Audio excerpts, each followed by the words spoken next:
conquête de la souveraineté passe avant tout par l'exploitation des ressources nationales au profit de nos populations.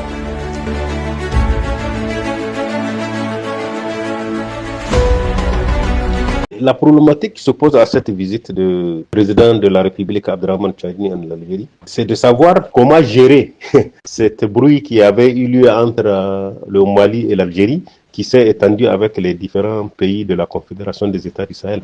Bon, vous savez, l'Algérie a été toujours un pays qui c'est comme une puissance régionale, qui a toujours voulu régler les problèmes des pays, de ses voisins africains, que tout passe par l'Algérie. Si vous vous rappelez, au coup d'État du 26 juin 2023, l'Algérie a voulu se porter comme médiateur. Ils sont venus même proposer 6 mois de transition avec un séminaire sur la sécurité dans le Sahel. Bon, ça a été balayé d'un revers à des gens qui n'étaient pas d'accord. Quand vous prenez aussi l'histoire du mouvement de libération en Afrique, prenez le parti UDN Sawaba a hébergé beaucoup de ses commandos en Algérie. Actuellement même, il y a certains qui sont restés là-bas, qui sont mariés, ont des enfants, des petits-enfants. Quand vous prenez l'histoire avec le Mali, au moment de la guerre de libération, le Mali a eu à donner une portion de son territoire de servir de base arrière à l'armée algérienne dans le cadre de la libération. Ils ont beaucoup aidé les Algériens dans le cadre de la guerre de libération avec la France, contre la France. Le mouvement de l'ANC, les Nelson Mandela, a été hébergé aussi en Algérie. Donc Alger se considère comme une plateforme, quoi, disons comme un leader dans la sous-région. On ne peut rien, ils se sont imposés qu'on ne peut rien régler dans le domaine sécuritaire concernant les pays du Sahel sans eux. Si vous vous rappelez les différentes rébellions qui se sont produites au Niger, la majorité des combattants des rébellions armées étaient hébergés à Alger. C'était des gens qui étaient hébergés à Alger. Les accords que le Niger a eu avec les différentes rébellions, si vous avez bien suivi, il y avait la France, il y avait le Burkina de Blaise Compaoré, les Algériens étaient là pour qu'on puisse signer des accords. Et actuellement, leur bruit avec le Mali, c'est qu'ils hébergent beaucoup des rebelles, des opposants maliens. Les Imam Diko, le Koufa ont leur base en Algérie. Donc l'Algérie a toujours essayé de vouloir s'imposer comme interlocuteur dans les pays du Sahel. Le Niger n'a pas de choix. Moi personnellement, si vous avez suivi toutes mes interventions, j'ai toujours dit qu'il faut soigner nos relations économiques avec les pays voisins. C'est un voisin qu'on ne peut pas ne pas tenir compte. Même s'il y a des divergences entre eux et nous dans le domaine de la sécurité, dans le domaine de ces ingérences dans les affaires de certains pays de la Confédération, le Niger ne peut pas ne pas tenir compte s'il veut vraiment conduire sa politique économique financière de manière un peu correcte, de manière efficace. L'Algérie est un interlocuteur incontournable dans ce sens. Maintenant, la mission que le président Tchani est parti a conduite en Alger, si vous avez rappelé tout à l'heure qu'il y a beaucoup de ministres, il y a le ministre du pétrole, le ministre de la communication, le ministre de la défense, il y a le ministre, je crois, de la santé. Donc, dans tous ces domaines, l'Algérie a une expertise qu'elle peut nous prêter. Dans le domaine du pétrole, ils ont une expertise très pointue. Ils peuvent aider à former des ingénieurs en pétrole, des agents dans le domaine du pétrole. Ils peuvent aider le Niger. Même dans l'exploitation et dans l'exploitation du pétrole et de sa vente, de sa gestion, puisque le pétrole a une économie, même dans sa gestion, ils peuvent nous être d'un apport très important. Quand vous prenez dans le domaine de l'agriculture, de l'hydraulique, le domaine de la santé, ils ont des experts là-dedans.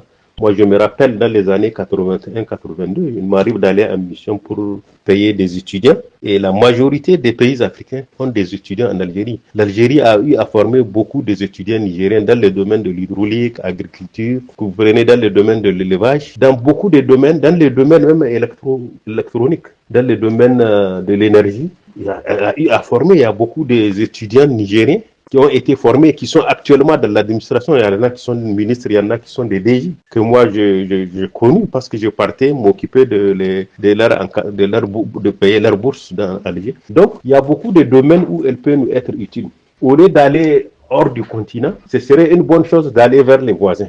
Maintenant, il faut privilégier les relations économiques que des relations politiques. Puisqu'en privilégiant les relations économiques, Alger peut aider peut-être dans le domaine de la sécurité.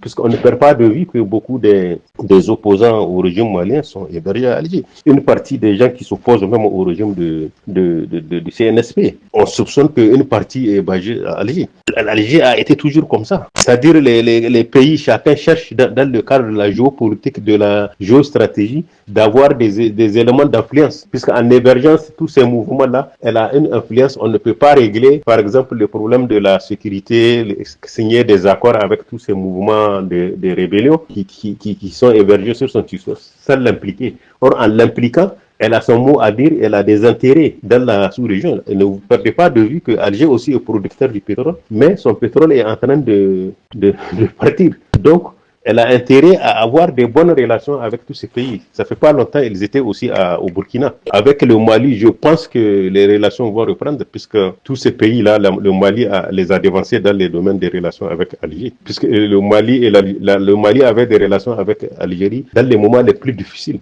quand elle était en guerre de libération contre la France. C'est le Mali qui étaient les premiers à les héberger. Je vous ai parlé des missions que je faisais en Algérie. Quand je partais en Algérie, presque tous les étudiants maliens et guinéens ont des bourses algériennes. Quand un étudiant atterrit à Alger, il suffit de venir avec un passeport.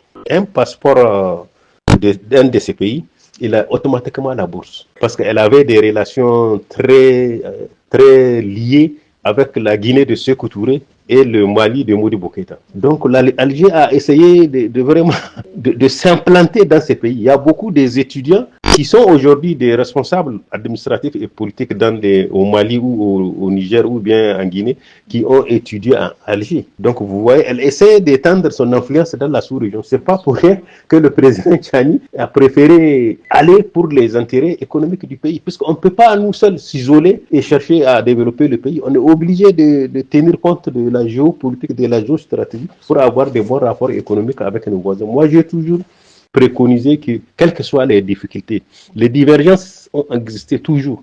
Depuis 60 à aujourd'hui, les divergences entre le Niger et ses pays voisins ont toujours existé. Mais ça n'a pas empêché aux relations économiques de continuer. Que ce soit avec le Nigeria, avec le Bénin, avec la Côte d'Ivoire, avec tous ces pays qui nous entourent, il y a eu toujours des divergences. Ce n'est pas aujourd'hui qu'il y a eu des divergences. Mais ces divergences n'ont pas empêché à l'économie de fonctionner. Vous voyez, en Ukraine, il y a la guerre, mais le domaine économique n'est pas touché.